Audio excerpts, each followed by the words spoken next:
Tatapos lang ng Gulf War laban sa Iraq. Sa isang kampo sa gitna ng disyerto, 3 sundalong Amerikano ang sabik ng makauwi.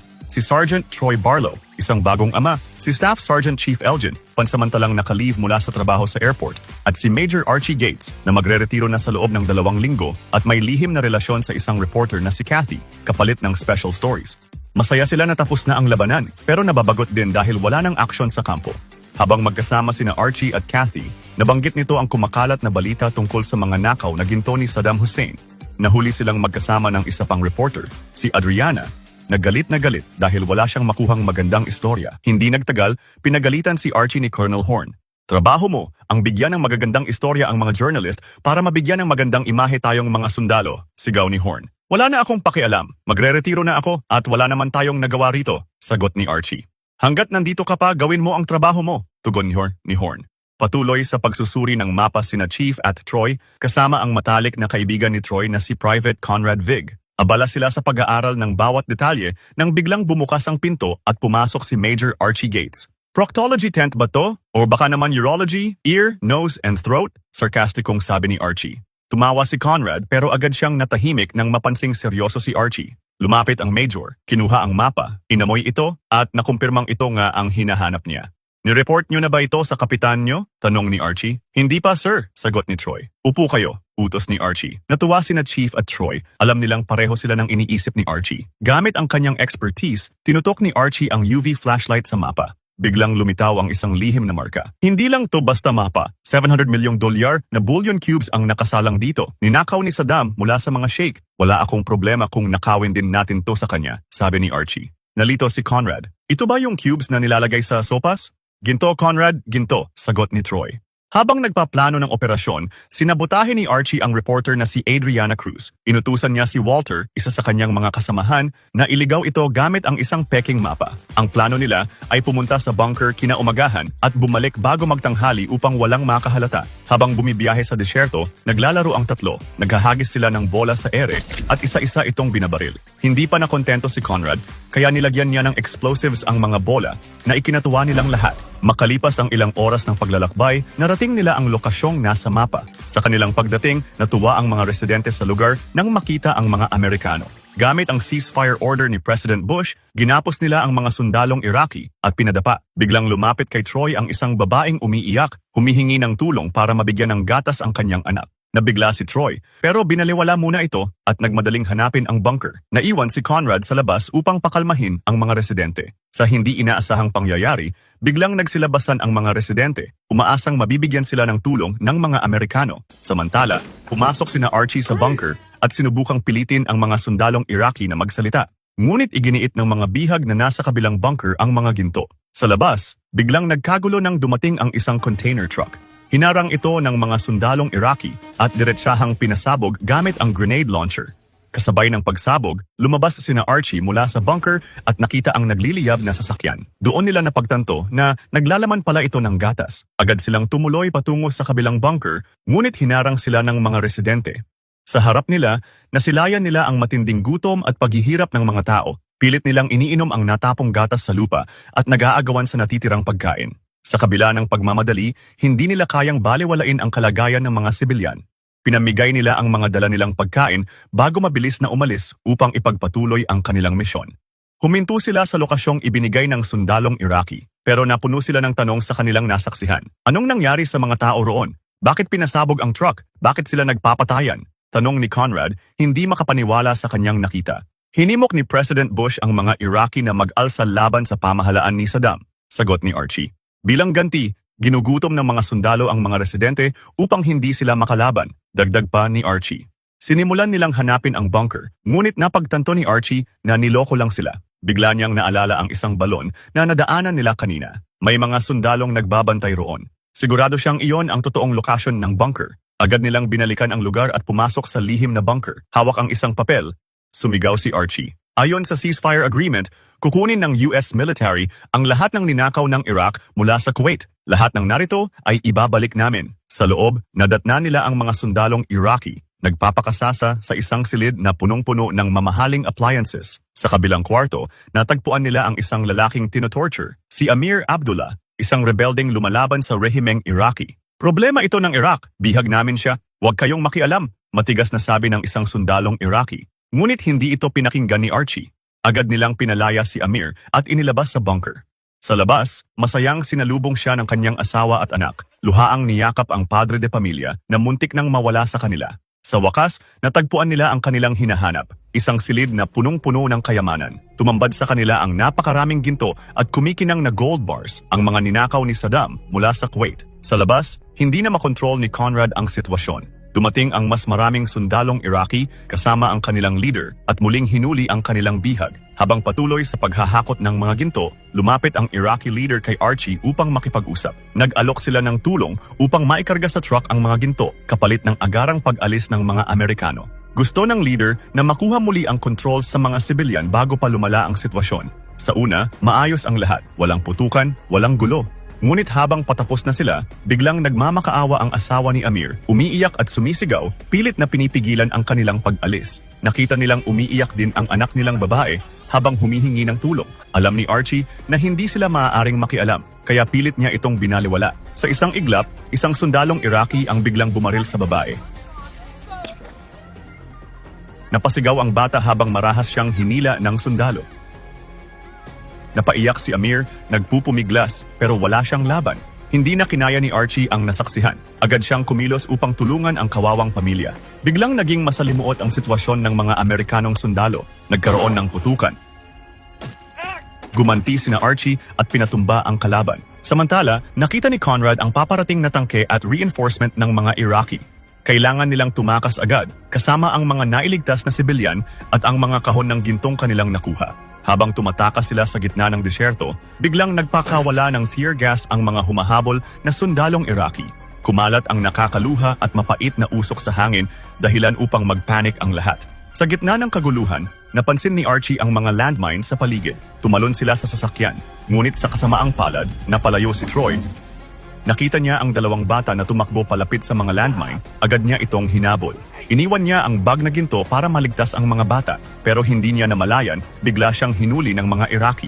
Samantala, magkasama sina Archie, Chief at Conrad na nasugatan sa mata dahil sa pagsabog. Nagwala si Conrad nang mapansing nawala si Troy. Hindi siya mapigilan ni Chief kaya napilitang suntukin siya upang kumalma.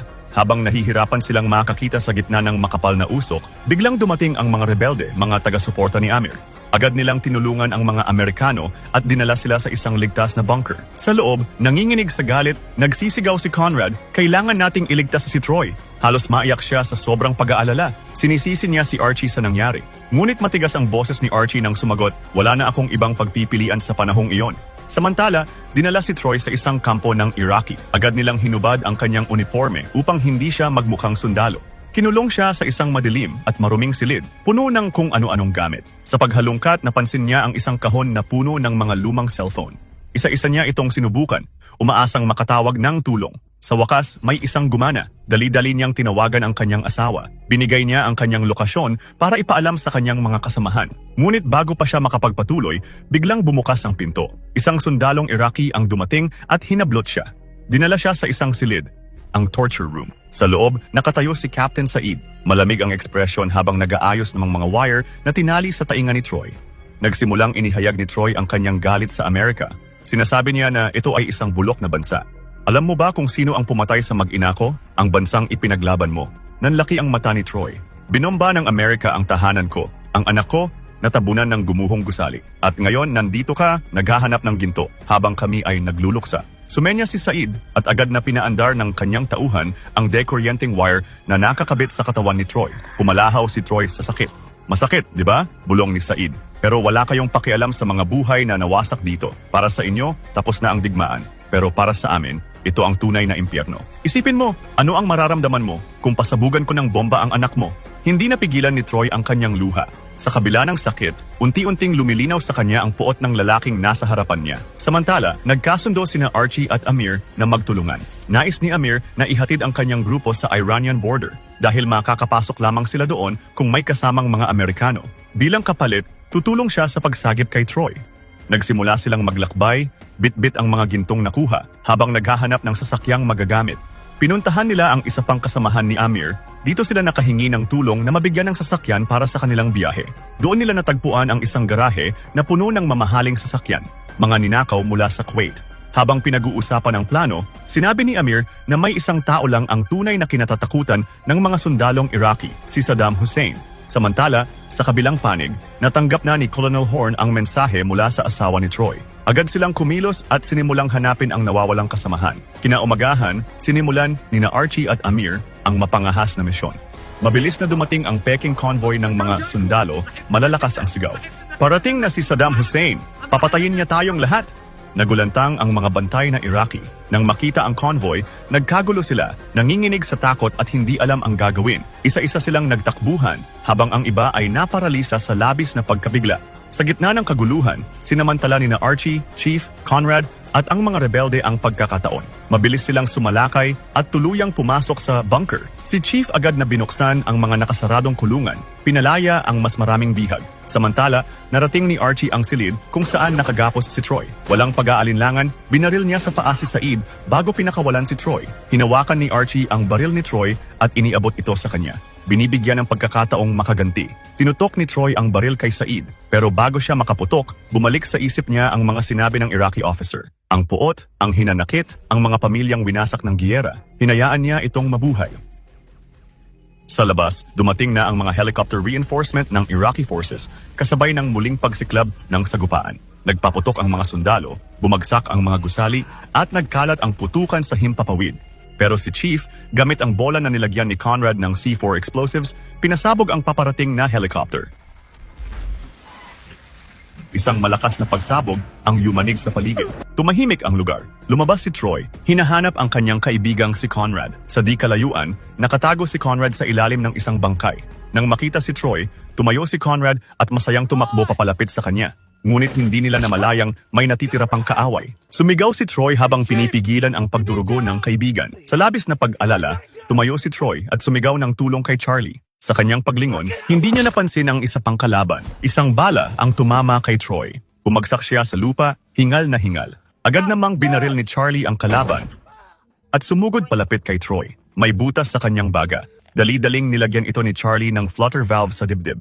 Ngunit sa kasamaang palad, hindi na kinaya ni Conrad. Dahan-dahan siyang nawalan ng malay habang nakatitig kay Troy. Sa kabila ng lungkot at galit, pinilit nilang magpatuloy.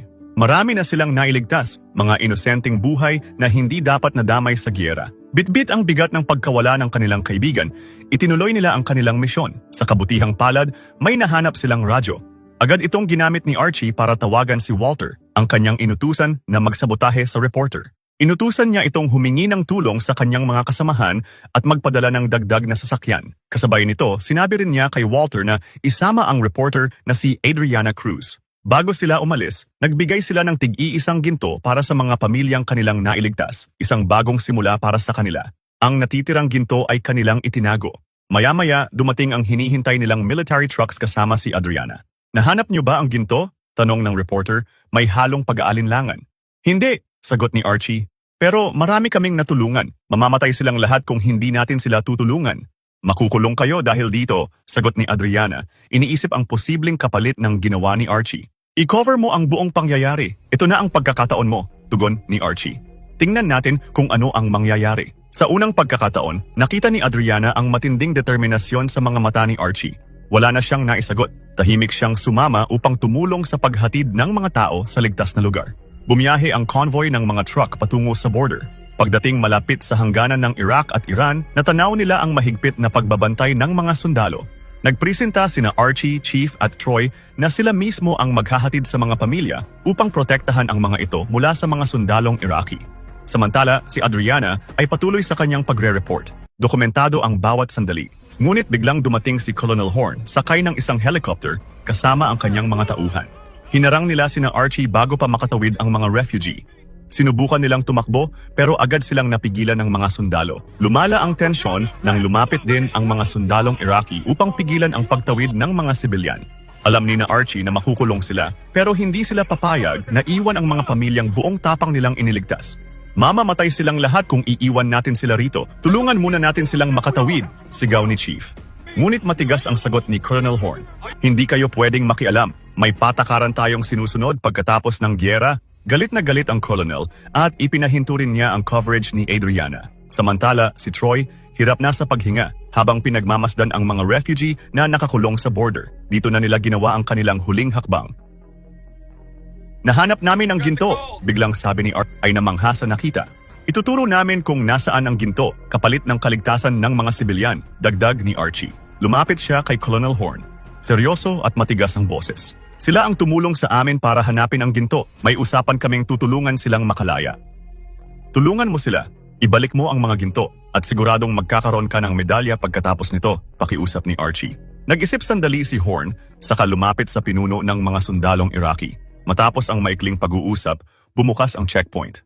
Isa-isang tumawid ang mga refugees sa border. Habang pinapanood nilang ligtas na nakalampas ang mga pamilyang kanilang iniligtas, baka sa mga mata ni na Archie, Chief at Troy ang tuwang hindi kayang palitan ng kahit anong ginto. Sa huli, sina Major Archie Gates, Sergeant Troy Barlow at Chief Elgin ay na-discharge sa kaso salamat sa matapang na pag-uulat ni Adriana Cruz. Si Troy Barlow ay nagtayo ng sariling carpet company sa California. Si Chief Elgin ay iniwan ang kanyang trabaho sa airport at sumama kay Archie sa isang bagong misyon. At si Archie Gates ay naging military consultant sa Hollywood.